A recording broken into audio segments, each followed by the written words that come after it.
राम राम भाई साਰਿਆਂ ने बिमला देवी official YouTube channel पर आप सबका बहुत बहुत स्वागत है।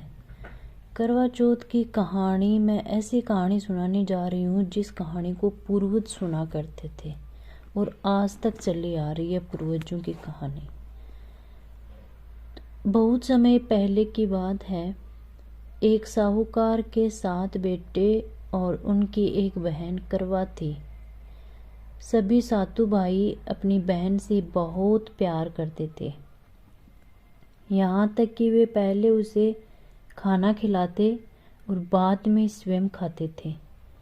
एक बार उनकी बहन ससुराल से मायके आई हुई थी। शाम को भाई जब अपना व्यापार व्यवसाय बंद कर घर आया तो देखा उनकी बहन बहुत व्याकुल थी। सभी भाई खाना खाने बैठे और अपनी बहन से भी खाने का आग्रह करने लगे, लेकिन बहन ने बताया कि आज करवा चौथ का निर्जल व्रत है और वह खाना सिर्फ चंद्रमा को देखकर उसे अर्घ्य देकर ही खा सकती है।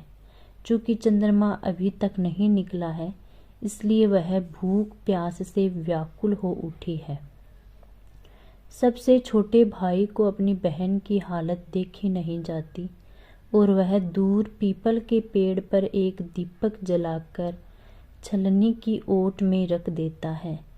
दूर से देखने पर वह ऐसा प्रतीत होता है कि जैसे चतुर्थी का चांद उदित हो रहा हो। उसके बाद भाई अपनी बहन को बताता है कि चांद निकल आया है, तुम उसे अर्घ्य देने के बाद भोजन कर सकती हो। बहन खुशी के मारे सीढ़ियों पर चढ़कर चांद को देखती है, उसे अर्घ्य देकर खाना खाने बैठ जाती है।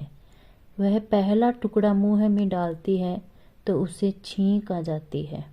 दूसरा टुकड़ा डालती है तो उसमें बाल निकल आता है और जैसे ही तीसरा टुकड़ा मुंह में डालने की कोशिश करती है तो उसके पति की मृत्यु का समाचार उसे मिलता है। वह बौखला जाती है।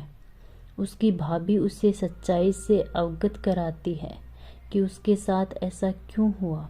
करवा चौथ का व्रत गलत तरीके से टूटने के कारण देवता उससे नाराज हो गए हैं और उन्होंने ऐसा किया है। सच्चाई जानने के बाद करवा निश्चय करती है कि वह अपने पति का अंतिम संस्कार नहीं होने देगी और अपने सतीत्व से उन्हें पुनर्जीवन दिलाकर रहेगी। वह पूरे 1 साल तक अपने पति के शव के पास बैठे रहती है, उसकी देखभाल करती है। उसके ऊपर उगने वाली सुई नुमा घास को वह एकत्रित करती जाती है। 1 साल बाद फिर करवा चौथ का दिन आता है। उसकी सभी भाभियाँ करवा चौथ का व्रत रखती हैं। जब भाभियाँ उससे आशीर्वाद लेने आती हैं तो वह प्रत्येक भाभी से यह सुई ले लो, ये सुई दे दो, मुझे भी अपने जैसी सुहागिन बना दो, ऐसा आग्रह करती है। लेकिन हर बार भाभी उसे अगली भाभी से आग्रह करने को कह चली जाती है। इस प्रकार जब 6ठे नंबर की भाभी आती है तो करवा उससे भी यही बात दोहराती है। यह भाभी उसे बताती है कि चूंकि सबसे छोटे भाई की वजह से उसका व्रत टूटा था, अतः उसकी पत्नी में ही शक्ति है कि वह तुम्हारे पति को दोबारा जीवित कर सकती है। इसलिए जब वह आए तो तुम उसे पकड़ लेना और जब तक वह तुम्हारे पति को जिंदा न कर दे उसे नहीं छोड़ना, ऐसा कहकर वह चली जाती है। सबसे अंत में छोटी भाभी आती है। करवा उनसे भी सुहागिन बनने का आग्रह करती है, लेकिन वह टालम टोली करने लगती है। इसे देख करवा उन्हें जोर से पकड़ लेती है और अपने सुहाग को जिंदा करने के लिए कहती है।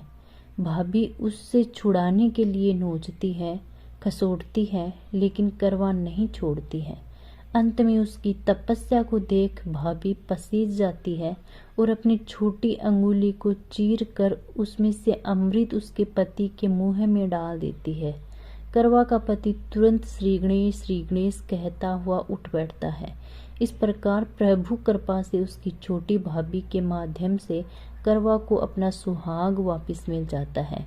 हे श्री गणेश, माँ गौरी, जिस प्रकार करवा को चिर सुहागन का वरदान आपसे मिला है, वैसा ही सब सुहागिनी को मिले। हे करवा माता की जय हो।